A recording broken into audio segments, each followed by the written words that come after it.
Well, what's new on the musical front this week? Well, we're working on Wildflowers. I didn't get a ton done this week. We were working on. I was playing it before in I think key B. Oh yeah, And, yeah. And then we moved around the we moved it, and I was playing it with different chord shapes, and we were doing it in with the F shape, the yeah. And I didn't get around to too much of that, so we'll. That's okay. Want to go over it a little bit more, or you want to move on to something else? Let's just go over it real quick, because I wouldn't mind. I mean, I've been playing it just like this, and it seems to fit my voice the best, and I can sing it. I'm comfortable.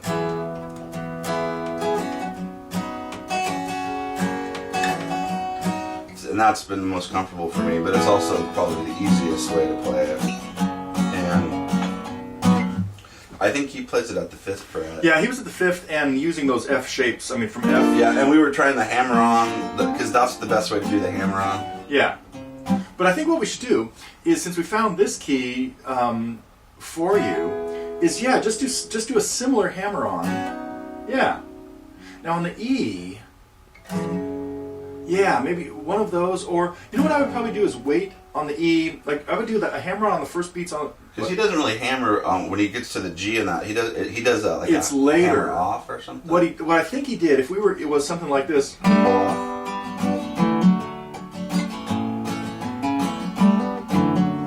Anyway, on the 3rd chord, the hammer on later in the measure would be better, and especially because on the D that sounds great.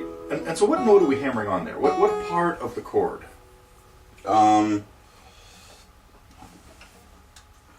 That is...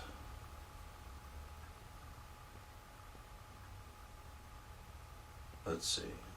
So what note is it? Well, in this, it would be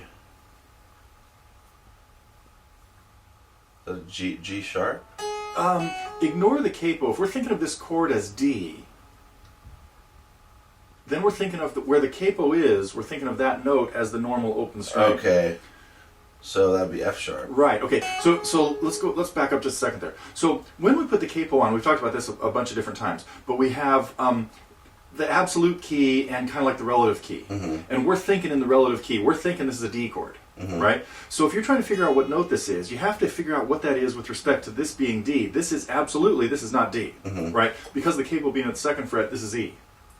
And this note, if I disregard the capo, is G sharp. But we're not thinking of this chord as E, right? We're thinking of it as D. So we're in the relative key, right? So that means we have to reassign these notes under the capo to be the normal open strings. We're thinking E, A, D, G, B, E. Okay? Because that's how they are related to this chord. Okay. So yeah, so when we're trying to figure out how this note is part of a D chord, then we got to think that this is E and that note is F sharp. Yeah. Okay? And what part of a D chord is F sharp? That is... Well, D would be... You're talking about as far as... like 1, 3, and 5. So, well, D would be 1, E would be 2, F would be 3, and G would be 4. Right, but if we're following the scale, it'd go D, E, and the 3rd note would be still a whole step from E. Right? So that would be what? Oh, F sharp. F sharp. So that's 3. Right, so this F sharp is the 3rd of our D chord. Okay. And we're hammering it on from what note? From E. Which would be what number? 2. 2. So what we have here on a D chord when we do this is a hammer on from 2 to 3. You with me on that? And then when we go to... Let's back up a little bit now. So if we were doing this on F, the hammer on... This would be our F chord. And the hammer on would happen here. What note is that now? So that's A. Right. And what is A in an F chord? 3. Right. So see, when he plays the F chord and hammers on A, he's doing a hammer on from G to A, which is 2 to 3. 2 to 3. Which So is we've the same. done the same thing now on D. We've hammered on the same melodic, or the same part of the chord. As opposed to doing something like this, if I'd gone to D and hammered on the A, I've just hammered on, actually, the same note, but relatively it's a different note, right? And that doesn't have the same sound as this does. That sounds more like this. Because on these two chords, the F chord and the C chord, on the F he hammers on A, which is the third, and on the C he hammers on E, which is also the third.